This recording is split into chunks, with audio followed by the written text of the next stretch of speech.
हे guys, welcome और welcome back to my YouTube channel. तो guys, I hope आप सभी की यूकेपीएससी से संबंधित प्रिपरेशन अच्छी चल रही होंगी। उसी के संबंध में आपके लिए एक नई भर्ती निकल कर आई है जो कि उत्तराखंड से यूकेपीएससी आयोग के द्वारा निकाली गई है। तो क्या है पद का नाम और क्या हो सकती है इसकी सारी इन्फॉर्मेशन, वो सभी हम इस वीडियो में जानने वाले हैं। तो देखिए, जो ये नई भर्ती आई है इसका नाम है सहकारिता पर्यवेक्षक एवं पर्यावरण पर्यवेक्षक।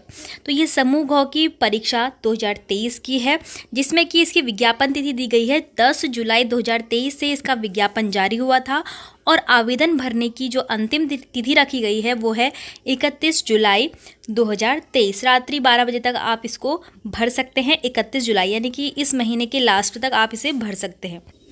इसमें पदों की संख्या की बात करें तो पद इसमें टोटल दिए गए हैं 55।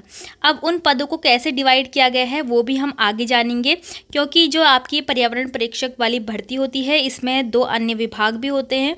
तो उन विभाग को देख लेते हैं। तो देखिए, यहाँ पर आपको दिया गया है, रिक्तियों का विवरण दिया गया है, जिसमें कि सहकारिता पर्यवेक्षक एवं पर्यावरण पर्यवेक्षक समूह ग परीक्षा 2023 में जो कुल रिक्त पद हमें 55 दिए गए हैं, उसमें जो सबसे पहला विभाग है वो है रेशम विभाग। तो रेशम विभाग में जो सहकारिता पर्यवेक्षक पद होगा उसके लिए आपको 2 पद दिए गए हैं। ठीक है, सहकारिता पर्यवेक्षक के लिए 2 पद यहाँ पर छूटे हुए हैं।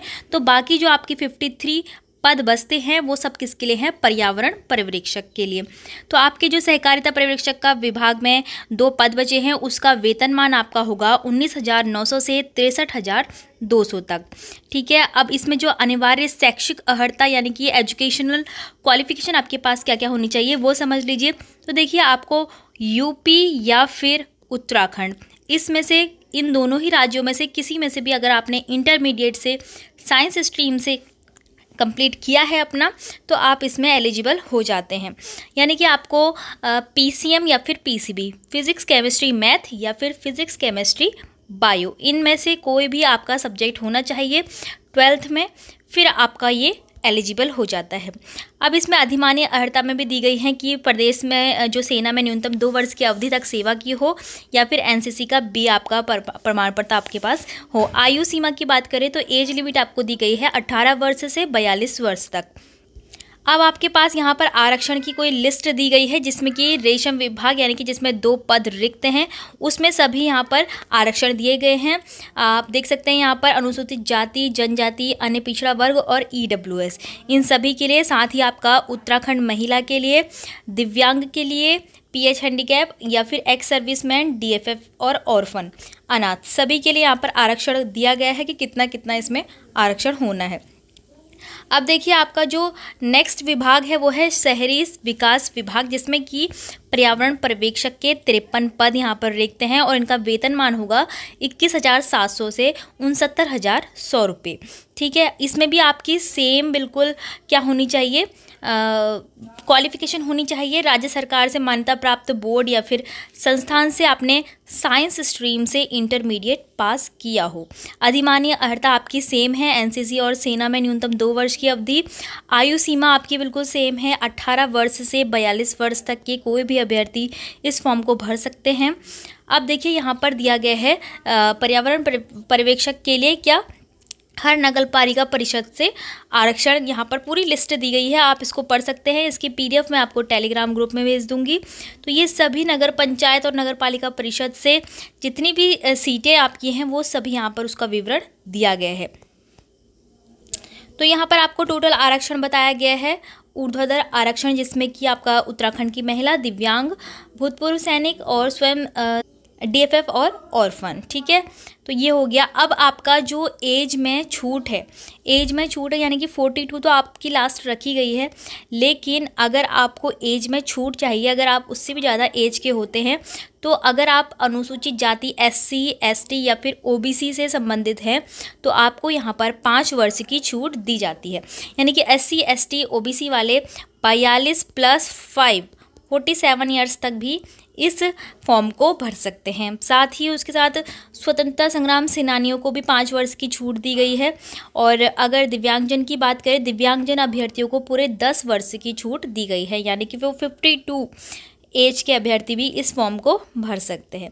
वैसे ही पूर्व सैनिक के लिए दिया गया है। तो अब देखिए, अब इसमें हमें आरक्षण का पता चल गया है, एज लिमिट में छूट पता चल गई है। अब आप देख लीजिए इसके आवेदन की प्रक्रिया कैसे रहने वाली है। आपको जो PDF मिलेगी उसमें आप ये पूरा पढ़ना कि आपको जो UKPSC की ऑफिशियल वेबसाइट है, इन 2 वेबसाइट में से आप किसी में भी आवेदन कर सकते हैं। सबसे पहले इसमें जाना है, आपको मेनू बार में जाना है, हाउ टू अप्लाई लिंक में जाना है। तो आपको यहाँ पर पूरी प्रोसेस दी गई है, आप इस पूरी प्रोसेस को पढ़ेंगे और फिर जाके अपना सावधानीपूर्वक फॉर्म भरेंगे। फॉर्म भरने के बाद अगर आपसे कोई फॉर्म भरने के बाद गलती हो जाती है तो उसके बाद आपका 31 जुलाई के बाद आपकी एक बार वेबसाइट की आपकी फॉर्म की लिंक खोली जाएगी, तो आप उसमें इम्प्रूवमेंट कर सकते हैं, संशोधन कर सकते हैं। और संशोधन करने की जो प्रक्रिया है वो भी आप इसी PDF में से देखेंगे कि आपको किस प्रकार से अपना फॉर्म को दोबारा से सही करना है। शुल्क देख लीजिए आप इसमें, ये आपका फ्री वाला फॉर्म है तो आपको कोई भी शुल्क इसमें नहीं देना पड़ेगा। तो अब हम जान लेते हैं इसकी परीक्षा के बारे में। तो परीक्षा का पैटर्न क्या रहने वाला है, क्या सिलेबस आपको दिया गया है, वो सब हम देख लेंगे। देखिए 2 घंटे की इसमें परीक्षा होनी है। वर्ग 1 भौतिक विज्ञान, रसायन विज्ञान और जीव विज्ञान वाला रहेगा, और वर्ग 2 जो है भौतिक विज्ञान, रसायन विज्ञान और गणित वाला रहेगा। क्योंकि इसमें जो एजुकेशनल क्वालिफिकेशन आपसे मांगी गई थी वो आपकी साइंस साइड से मांगी गई थी। तो साइंस साइड में आप या तो मैथ्स के स्टूडेंट हो सकते हैं या फिर बायो के हो सकते हैं। तो देखिए यहाँ सिलेबस को यहाँ पर अच्छी तरह बताया गया है कि सबसे पहला सामान्य ज्ञान, सामान्य अध्ययन और विषय परक जानकारी। विषय परक यानी कि आपके जो सब्जेक्ट बेस हैं 12th में जो सब्जेक्ट है उनकी जानकारी होनी चाहिए। तो आपको यहाँ पर 2 खंडों में ये क्वेश्चन पेपर पूछा जाएगा। टोटल मार्क्स 100 रखे गए हैं। पहला खंड में आपको सामान्य ज्ञान और अध्ययन, सामान्य ज्ञान मतलब कि GK, और अध्ययन में आपकी रीजनिंग। तो GK और रीजनिंग के बेसिक क्वेश्चन पूछे जाएंगे। और खंड B जो आपका होगा उसमें आपसे आपके इंटरमीडिएट के क्वेश्चन पूछे जाएंगे। यानी कि अगर आपने फिजिक्स, केमिस्ट्री और मैथ्स से अपना इंटरमीडिएट किया है तो आपसे इसी के क्वेश्चन पूछे जाएंगे, वरना आपसे फिजिक्स, केमिस्ट्री और बायो के क्वेश्चन पूछे जाएंगे। तो 75 क्वेश्चन होंगे और सभी क्वेश्चन आपके 1-1 मार्क्स के होंगे, इसीलिए आपका 100 यहाँ पर टोटल क्वेश्चन होते हैं। टाइमिंग आपको 2 घंटे की दी जाएगी। तो एक ही पेपर में आपके 2 खंड दिए रहेंगे, तो आपको इस तरह से 2 घंटे के अंदर इनको सॉल्व करना है। तो आप PDF में बिल्कुल क्लियरली देख सकते हो कि किस तरह से बताया गया है। खंड अ और खंड ब के बारे में जो 2 वर्ग बताए गए हैं, अलग अलग वर्ग हैं। तो आपका जो नेगेटिव मार्किंग की यहाँ पर प्रक्रिया होगी वो 1/4 होगी। यानी कि अगर आपने 4 क्वेश्चन रॉन्ग करे हैं तो आपका जो 1 क्वेश्चन होगा जो कि राइट होगा वो भी कट हो जाएगा। तो 1/4 मार्क्स की यहाँ पर नेगेटिव मार्किंग रखी गई है। अब हम यहाँ पर देख लेते हैं हमें सिलेबस क्या क्या दिया गया है। यानी कि सिलेबस को डिटेल में देखना है कि सामान्य अध्ययन और सामान्य ज्ञान जो कि 25 मार्क्स का हमारा होने वाला है, तो उसमें किस प्रकार के सब्जेक्ट शामिल हैं। तो सामान्य विज्ञान और कंप्यूटर से संबंधित सामान्य जानकारी आपसे पूछी जाएगी। भारत का इतिहास में भारतीय राष्ट्रीय आंदोलन को आपको मेन में याद रखना है, ठीक है। सभी टॉपिक आपको दिए गए हैं, मध्यकालीन एवं आधुनिक भारतीय इतिहास, राष्ट्रीय आंदोलन और भारत के स्वतंत्रता आंदोलन। भारतीय राज्य व्यवस्था के अंतर्गत आपसे भारतीय राज्य व्यवस्था, संविधान और पंचायती राज पर आधारित प्रश्न होंगे। भूगोल में अगर आप देखोगे तो भूगोल में आपकी भौगोलिक, पारिस्थितिकीय, सामाजिक, आर्थिक और जननांगीय पक्षों की सामान्य समझ पर आधारित प्रश्न दिए जाएंगे। समसामयिक घटना यानी कि आपकी करंट अफेयर आपसे उत्तराखंड और इंडियन लेवल की, इंटरनेशनल नहीं आएगी, नेशनल लेवल, उत्तराखंड की और नेशनल लेवल की आपसे करंट अफेयर पूछी जाएगी, ठीक है। इसलिए आपको इंटरनेशनल की भी याद नहीं रखनी है।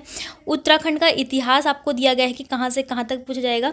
आपका लगभग सेम ही एग्ज़ाम पैटर्न दिया गया है जिस तरह से हमारा हर एग्ज़ाम में दिया जाता है उत्तराखंड के UKPSC के एग्ज़ाम में। सामान्य बुद्धि परीक्षण यानी कि रीजनिंग में देखिए आपसे किस तरह से पूछा जाएगा, बोधगम्यता, तार्किक एवं गणितीय क्षमता इत्यादि। उसी तरह से आर्थिक में, अर्थशास्त्र में आप देख सकते हैं पर्यटन, खनिज, उद्योग। तो ये तो हो गया आपका GK वाला 25 मार्क्स का क्वेश्चन। अगर आपको इंग्लिश में ये सिलेबस देखना है तो आप इंग्लिश में भी यहाँ से देख सकते हैं। इंग्लिश के बाद आता है आपका जो खंड ब, जो कि आपका मेन रहने वाला है, क्योंकि यहाँ पर आपसे 75 मार्क्स से क्वेश्चन पूछे जाएंगे, जिसमें कि हर जो आपका एक सब्जेक्ट है यानी कि फिजिक्स, केमिस्ट्री, मैथ या फिर बायो, तो 25-25-25 इस तरह से आपके नंबर रखे गए हैं ताकि 75 हो जाएं, ठीक है। सबसे पहला फिजिक्स तो सभी का आने ही वाला है, तो 25 क्वेश्चन फिजिक्स के दिए जाएंगे, जिसमें कि आपको टॉपिक बताए गए हैं। देखिए आपकी 12th क्लास से ना टॉपिक बताए गए हैं कि कौन कौन से टॉपिक आएंगे आपके।